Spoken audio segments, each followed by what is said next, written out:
Serena Holt did not look up when she fired me. We are terminating you effective immediately. Security will escort you out, she said flatly, reading from her tablet, as if it were a weather update. Her company-issued laptop was still booting. She had not even finished setting up her email. It was her first day in the office. Her first meeting.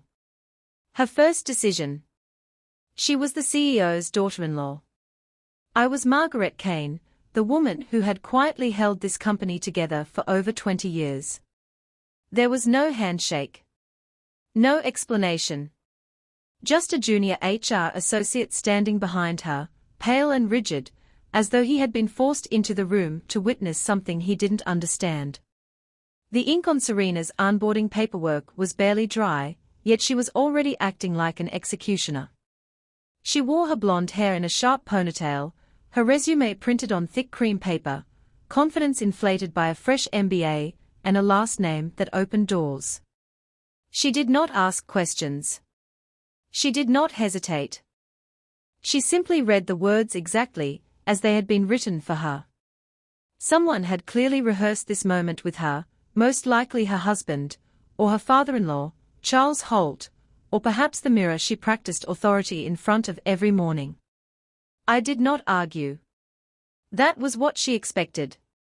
Instead, I stood calmly, straightened my jacket, and handed her my badge with the ease that only came from decades of surviving boardroom politics and power games. She watched me carefully, as if waiting for resistance, for panic, for emotion.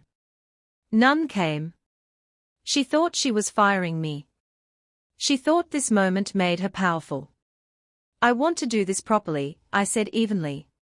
Please let your father-in-law know that the board meeting in 3 hours should be interesting. Her fingers paused on the tablet. Just for a second. Then I walked out. I passed the silent HR associate. I passed a confused security guard who had clearly not been briefed. I passed the framed photo of the founding family in the lobby, ironically excluding the woman who had written the bylaws that kept the company alive. That woman was me. At the time, Serena Holt believed she had ended my career. What she didn't know was that she had just started a countdown she could not stop. 3 hours. Serena Holt probably celebrated after I left. I imagined her alone in my old corner office, heels kicked off beneath the desk, city lights stretching behind her through the glass. She likely poured herself a glass of champagne, the kind saved for promotions and exits, and smiled at her reflection in the window. In her mind, she had just made her first decisive move as an executive. She had fired the woman who represented the past. She may have already begun drafting a LinkedIn post, something cheerful and self-congratulatory about tough leadership decisions, and setting the tone on day one. The hashtags would have been ready before the sentence was finished. While she celebrated, the board packet had already been sent. It was a thick, carefully assembled document marked confidential, distributed through secure channels to every board member, major investor, and legal counsel associated with Holt Dynamics. Buried deep within those pages was a section most of them had not looked at in years. Clause 21A. It was titled plainly, Emergency Authority Reversion. I had written it myself more than a decade earlier, during a late-night call with a nervous investor who wanted to know what would happen if someone unqualified ever tried to seize control. At the time, it had seemed overly cautious. No one expected it would ever be used. The clause was precise. If a corporate officer were terminated without a formal board vote, and if that termination were initiated by a non-equity appointee, all interim executive authority would be immediately suspended. Voting control would revert to the majority shareholder until an emergency board review could be completed. That shareholder was me. While Serena Holt was toasting her reflection, I was activating the clause. Every step was deliberate. The paperwork was dated, signed, notarized, and timestamped before noon. Copies were couriered to board members, investors, and general counsel, each requiring a certified return receipt. There would be no confusion. I had never chased titles. While others fought over corner offices and executive plaques, I focused on something far more durable: ownership. In the early years of Holt Dynamics, when the company was still little more than rented desks and ambition, Charles Holt had offered me a vice president title as thanks for stabilizing operations and keeping regulators out of the building. I had declined. Titles expired. Equity endured. Instead, I had negotiated for shares. Small percentages at first. Fractions that seemed harmless to people who didn't understand compounding power. Every time a deal closed, every time a crisis passed, I quietly added another piece to my position. By the third year, I held nearly 20%. By the seventh, more than a third. No one noticed. Or rather, no one cared.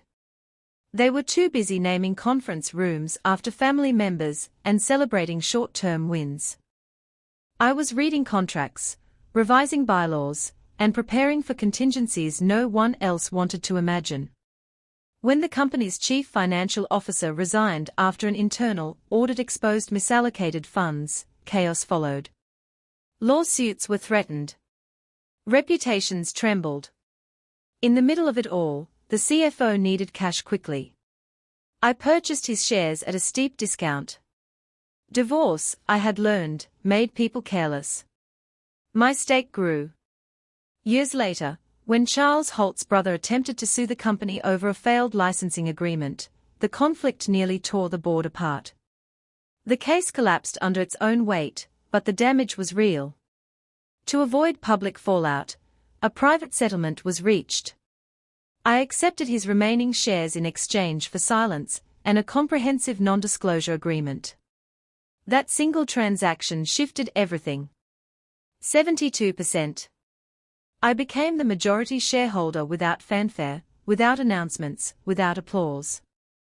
My name never appeared in glossy brochures or celebratory press releases. It remained buried in filings, registries, and legal frameworks most executives never bothered to read. And inside those frameworks lived Clause 21A. It was not written out of paranoia. It was written from experience. Years earlier, a founder's nephew had nearly dismantled an entire department during a tantrum fueled by entitlement. That incident had taught me a valuable lesson: power needed safeguards. So I built them. By the time Serena Holt walked into her first executive office, the structure was already complete. Every trap had been tested. Every safeguard approved. She inherited a title. The boardroom filled slowly that afternoon.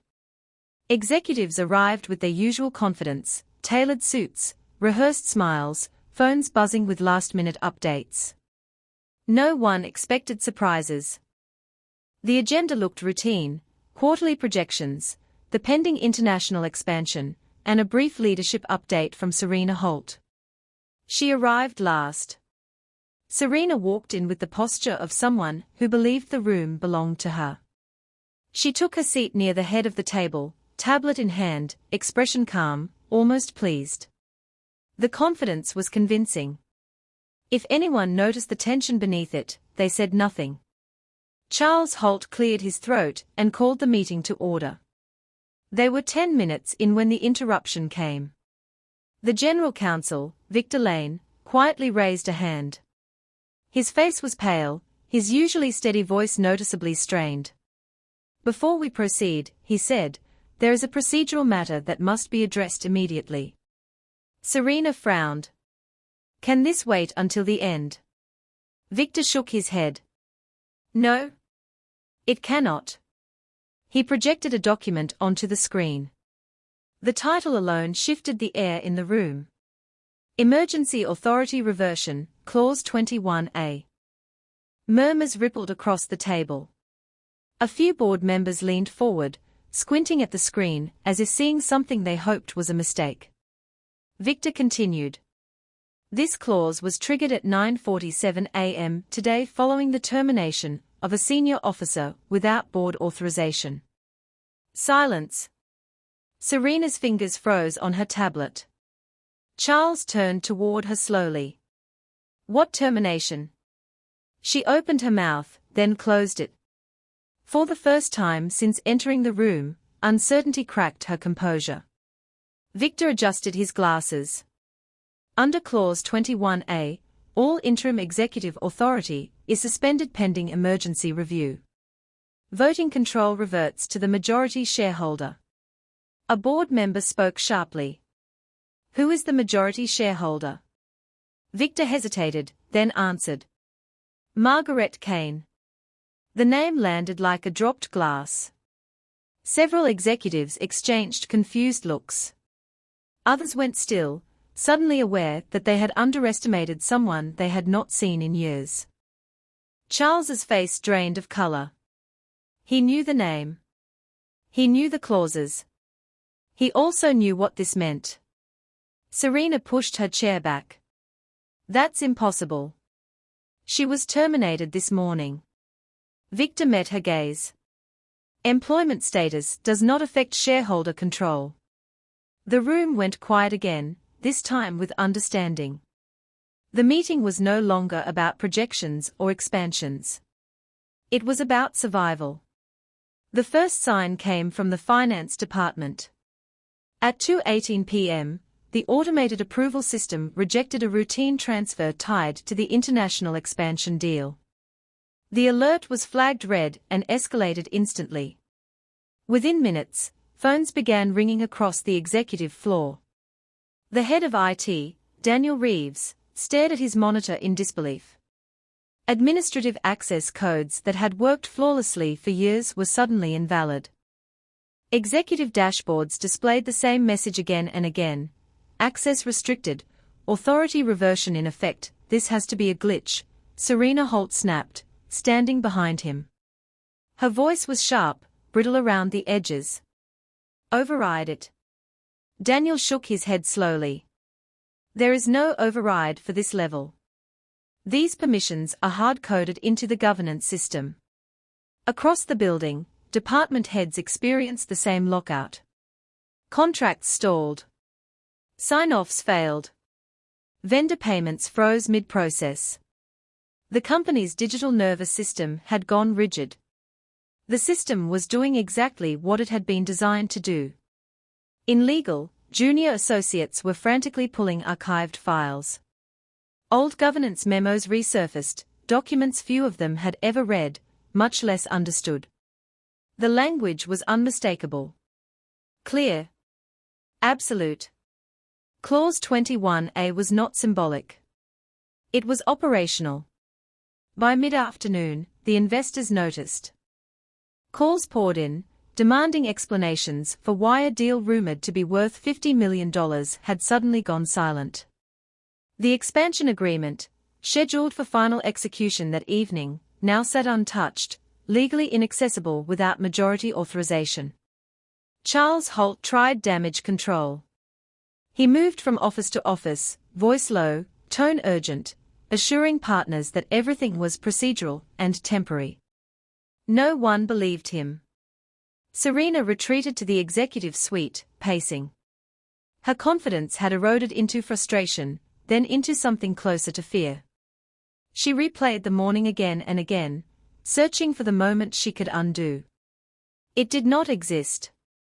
What she had dismissed as a formality, a termination she believed meaningless, had triggered a system designed for exactly this scenario. The company did not respond to emotions or authority. It responded to structure. And structure answered to ownership. By the time the sun dipped below the skyline, Holt Dynamics was effectively paused. Not collapsing. Not failing. Waiting. Waiting for one person to speak. Waiting for the woman Serena had believed she erased that morning. The system did not lie. I returned to the building just before sunset. The lobby looked the same, polished marble floors, glass walls, the company logo glowing softly above the reception desk. Yet the atmosphere had changed. Conversations dropped when I entered. Heads turned. People stepped aside without being told. The system had already spoken for me. Security recognized me immediately. There was no badge check, no hesitation. One of them straightened and held the door, as if it were instinct. Authority, I had learned, did not need to be announced when it was already written into the structure. The boardroom doors were closed when I reached the executive floor. Voices echoed faintly inside, strained, hurried, uncertain. I paused, not to listen, but to allow my presence to register. Then I opened the door. The room fell silent. Every executive was seated. Even Serena Holt stood near the window, arms folded tightly, her confidence replaced by restraint. The head chair, once ceremonial, now symbolic, was empty. I walked to it without asking.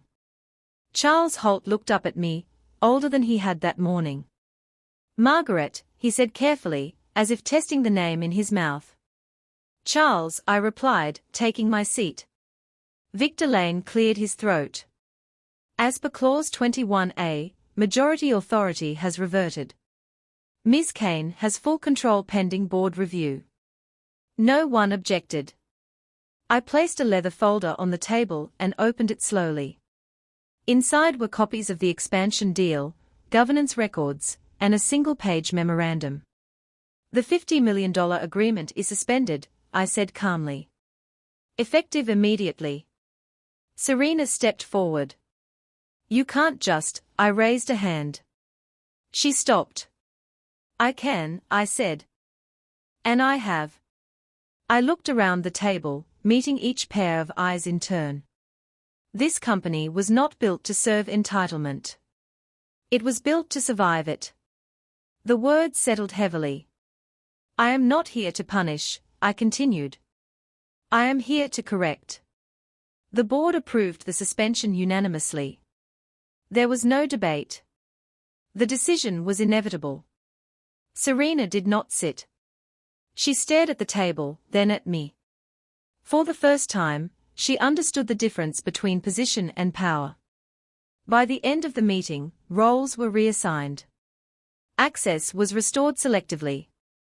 Authority returned where it had been earned. When I stood to leave, the room remained seated. I did not look back. I did not need to. The crown had never left. The fallout was quiet. There were no dramatic announcements, no press conferences, no public accusations. Holt Dynamics issued a carefully worded statement the following morning, citing internal governance realignment and strategic postponement of the international expansion. The $50 million deal vanished from headlines before it ever fully appeared. Inside the company, the changes were unmistakable. Serena Holt resigned within the week. The official reason was personal considerations, though no one believed it. Her executive access was revoked the same day her resignation letter was submitted.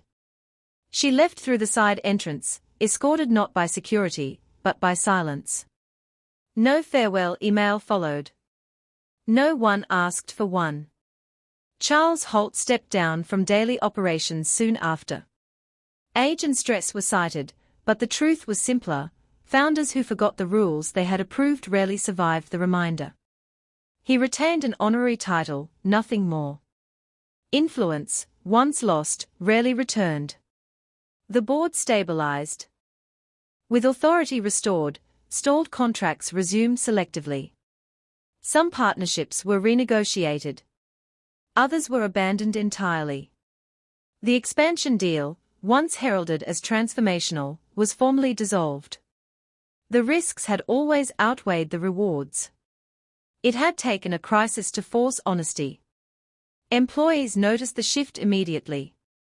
Meetings shortened. Decisions clarified. The constant tension that had crept into the halls over the past year quietly dissipated.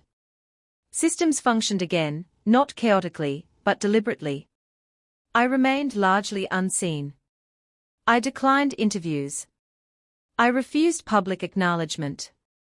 My name stayed out of press releases and internal newsletters. Power, I believed, was most effective when it did not demand attention.